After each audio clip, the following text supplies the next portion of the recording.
ఆయనే చెప్పాడు. ఆడో పెద్ద యాదవా నువ్వు చిన్న యాదవా, అందుకే నమ్మేశా. పెద్ద పెద్ద వాళ్ళ దగ్గర అవార్డు తీసుకున్నాడు. ఆయన గురించి నీకు తెలియదు నాన్న. 100 జంటలు కలిపాడు తెలుసా? ఏట్లోనా?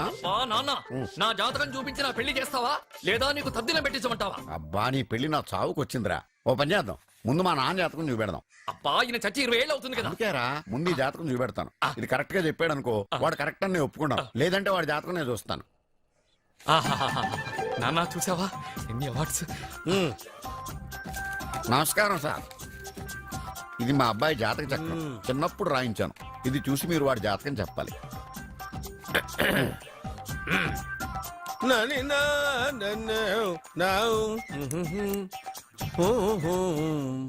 మీ వాడు పెద్ద పెద్ద చదువులు చదువుతాడండి.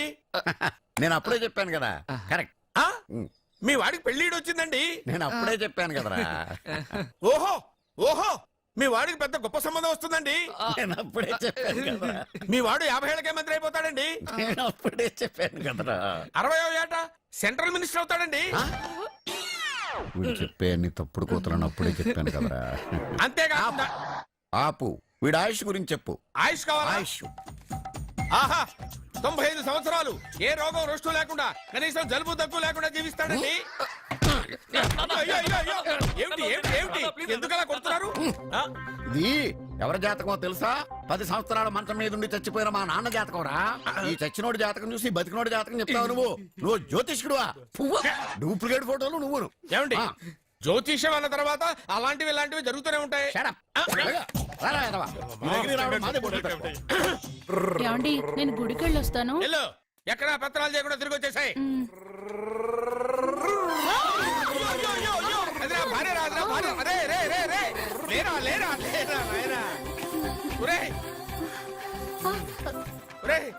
పని మీద వెళ్ళేవాడు చూశాను గానీ పని కట్టుకుని మా ఆవిడ తగిలేవాడి నిన్నే చూశాను రా. ఏదో పిల్లలకు భోజనం తీసుకెళ్లే తొందరలో తగిలాను. అలాగే వెళ్ళు. ఏయ్ నువ్వెక్కడికే? వెళ్ళు నువ్వు వెళ్ళు వెళ్ళు. అదే పంపిస్తాను వెళ్ళు. బావా నాదో చిన్న ప్రశ్న, వద్దంటే వదిలేస్తాను. అడగరా, అడుగు అడుగు. మూగోడు నీళ్ళు కావాలంటే ఎలా అడుగుతాడు? ఇదొక ప్రశ్న. దీనికి జాతక బ్రహ్మను నన్ను అడగలటరా? అంటాడు. గుడ్డోడు కత్తిరి కావాలంటే అంటాడు. తప్పు, అక్కడే కత్తిరిలో కాలేసావు. ఏ గుడ్డోడికి నోరు ఉంటది కాబట్టి కత్తిరి కావాలంటే కత్తిరి ఇవ్వండి సార్ అంటాడు. 20 ఏళ్ల నుంచి కష్టపడుతున్నాను, నాకు ప్రమోషన్ లేదు, బిడ్డ లేదు. దానన్న బంగారం ఇట్రా. బిడ్డ ఏం ప్రయోజనం లేండి, వ్యాపారం వచ్చి రావడం లేదు. అందుకే జ్యోతిష్యుల వారిని కలిసి సలహా తీసుకుందామని వచ్చా. బయటకు బిడ్డలు లేనివాడు వ్యాపారస్తుడు ఉన్నట. వ్యాపారస్తుడు లోపల పంపించు. వాళ్ళలో బిడ్డలు లేనివాడు ఎవడో వ్యాపారస్తుడు ఎవడో నాకెలా తెలుస్తుంది? నాకు మాత్రం ఎలా తెలుస్తుందో? జానకి బయటకు వెళ్తూ వాళ్ళిద్దరు ఇందాక నుంచి వెయిట్ చేస్తున్నారని చెప్పింది. జేబులో డబ్బులు ఉన్నవాడు బిడ్డలు లేనివాడు, చేతిలో బిడ్డ ఉన్నవాడు వ్యాపారస్తుడు. ముందు వ్యాపారస్తుడు లోపల పంపించు. నేను జేబులో డబ్బులు ఉన్నవాడు బిడ్డలు లేనివాడు, చేతిలో బిడ్డ ఉన్నవాడు వ్యాపారస్తుడు. అలాగే ఇదిగోండి మీ బాబుని తీసుకోండి. వీడు మీ బిడ్డ? ఆ కుర్చీ లాక్కను కూర్చో. బాబా నాకు చిన్న డౌట్. మధ్యలో ఎంట్రీ లేవు. బాబా నేను చెప్పబోయేది ఏంటంటే మీ మంచి కోరే నేను ఏంటి చెప్పేది? వెళ్ళు వెళ్ళి బయటకు వెళ్ళు. వెనక ప్రాబ్లం వస్తుందని ముందే చెప్తున్నా. నాకు తెలుసులే బాయ్, వెనక ముందు ప్రాబ్లం గురించి. నువ్వు వెళ్తావా లేదా? పొద్దున్నే ఎన్ని గంటలకు పని మొదలు పెడుతున్నారు? తమను మరీ డైరెక్ట్ గా అడిగేస్తున్నారు. ఇందులో పెద్ద రహస్యం ఉంది. పొద్దున్నే ఎన్ని గంటలకి షట్టర్ ఎత్తుతున్నావు? షట్టర్ అంత అంత కరెక్ట్ గా ఎలా చెప్పగలను సార్? ఏదో సమయానుకూలంగా పరిస్థితులను బట్టి. అల్లా కుదరదు. పొద్దునే లేచి శుభ్రంగా స్నానం చేసి తర్వాత దేవుడికి నమస్కరించుకుని అగరత్తులు వెలిగించుకుని పని ప్రారంభించు. అలా చేసినా ఏం ఫలితం కనిపించలేదు సార్. కనపడలేదా? అవును సార్. అయితే పని చేయి. చెప్పండి. ఓ మంచి రోజు చూసి లీజుకి ఇచ్చేయి. లీజుకా? సంవత్సరం తర్వాత డెవలప్మెంట్ చూడు. ఎవరికైనా లీజుకి ఇవ్వాలా? ఫీజులు తీస్తాయేమనుకున్నావో, జాగ్రత్తగా ఉండు. షాప్ లీజుకి ఇమ్మంటే ఫీజు పీకేస్తానంటాడేమిటి? మీరేలండి బాబు, నేను ఇవ్వండి. ఎంత మంచిడు, నేను చూసుకుంటాను. Thank you. పెద్ద పెద్దోళ్ళు జ్యోతిష్యం చూసిండు, నా జాతకం మారుంది. నమస్కారం అండి. పెళ్ళై ఎన్నాళ్ళైంది? 5 ఏళ్ళైందండి. మీ ఆవిడని ఎవరైనా జ్యోతిష్యుడికి చూపించావా?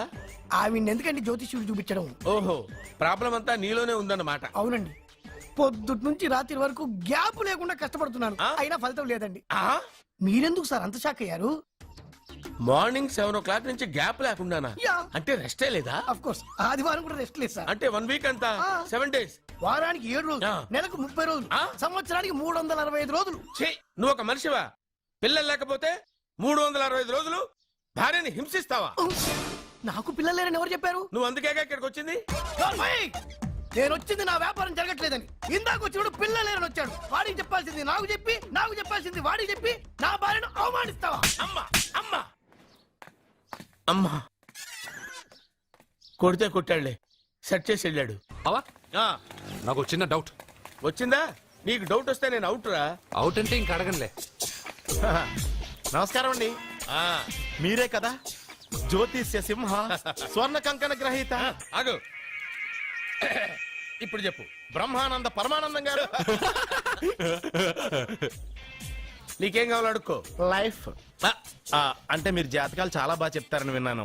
రాళ్ల గురించి కూడా చెప్తారా? రాళ్ల గురించే కాదురా, గట్టి గురించి కూడా చెప్తాను. ఏ రాయి గురించి కావాలో అడుగు. ఏముంది ఇందులో? బాగా చూడండి. కిడ్నీ ఉంది. అందులో ఏముంది? రాయి ఉంది. ఆ రాయి జాతకం చెప్పండి. కిడ్నీల స్టోన్ గురించి చెప్తావురా? నీ జాతకం ఏమిటంటే నీ కిడ్నీలో ఉన్న రాయి బెలూన్లా ఉబ్బి నువ్వు ఢమాలో చచ్చిపోతావు. అదే నీ జాతకం. వెళ్ళిపో. మరి ఆ నలుగురు జ్యోతిషులు అలా చెప్పారేంటబ్బా? ఏం చెప్పారు? ఏం చెప్పారు? ఏం చెప్పారు ఇలాగే? నేను ఎక్కడుంటే అక్కడ కనకవర్షం అని చెప్పారండి. ఓహో, ఆహా, గురుడు ఉచ్చ స్థితిలో ఉన్నాడు రా. వాళ్ళు ఇదే చెప్పారు. శుక్రుడు ఉచ్చ స్థితిలో ఉన్నాడు. సేమ్ ఇలాగే చెప్పారు. ఆహా, సూర్యుడు కూడా ఉచ్చ స్థితిలో ఉన్నాడు రా. వాళ్ళు ఏం చెప్పారు మీరు అదే చెప్తున్నారు సార్. వీడిది యోగ జాతకం. వీడు ఎక్కడుంటే అక్కడ కనకవర్షం. వీడిని నా దగ్గరే పెట్టుకోవాలి. నా జాతకం నాకు ఇచ్చేహాను. అరే, అరే, ఉండురా. అసలు నువ్వు ఎవరో ఎక్కడ ఉంటావు? సార్ నేను ఒక అనాథను సార్. రే, నేనుండగా నువ్వు అనాథ ఎలా అవుతావురా? నువ్వు మా ఇంట్లో ఉండు. బావా ఆ, వెనక ప్రాబ్లం వస్తుందని ముందే చెప్తున్నాను. నువ్వు మధ్యలో ఎంట్రీలు ఇవ్వక. వెనక ముందు ప్రాబ్లమ్స్ గురించి నాకు తెలుసు. ముందు వీడిని మన ఇంటికి తీసుకెళ్ళు. ఓ చిన్న డౌట్. వద్దంటే వదిలేస్తాను. ఏమిటి అడగరా? అడుగు. మా అయ్యగారి పెద్ద పాప సోషలిజం గురించి చదివింది. అదంటే ఏంటి? ఏం లేదురా, నాకు 3 ఎకరాల పొలం ఉందనుకో. ఆ. అందులో 2 ఎకరాలు నీలాంటి వాళ్ళకి చెరువు ఇచ్చారనుకో. ఆ. ముగ్గురు సమానం అవుతాం. అది సోషలిజం. ఓ ఉన్నవాడు లేని వాడికి ఇవ్వడం అనమాట. అంతే. Super super. అది వాడు చూడు, నా సొమ్మడు తింటాడు కదా, అలాగనమాట. అవును, మీ భోజనం నాకు పంచారు, కానీ మీకు పెళ్ళం ఉంది. నాకు లేదు, ఇతనికి లేదు, మా ఫ్రెండ్ మూతి కడుక్కోలేదు.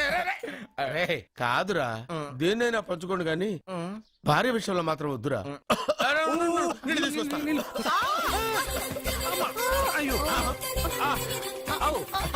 సూపర్ యాక్షన్ యాంగిల్ ఎంత రొమాంటిక్ గా ఉందో. One more round please, one more round please. ఇది పట్టుకో. ఒరే త్రాసుడా, ఏ కళ్ళు నెత్తికెక్కాయా? నా పెళ్ళాన్ని తగలకుండా నడవలేవా? గుద్దింది నేనండి, వాడు కాదు. కానీ దొల్లింది వాడండి, మీరు కాదు. నువ్వు వెళ్ళరా. మ్మ్. మ్మ్. వీడోకేనండి. వాణ్ణి తీసుకొచ్చి ఇంట్లో కూర్చోపెట్టారేంటి? పూటకి పావు బస్తా లేచిపోతుంది. ముందు వాణ్ణి బయటికి గంటండి. ఓ పిచ్చి మొహమా, వాడు మన ఇంట్లో ఉంటే కనక వర్షం కురుస్తుంది.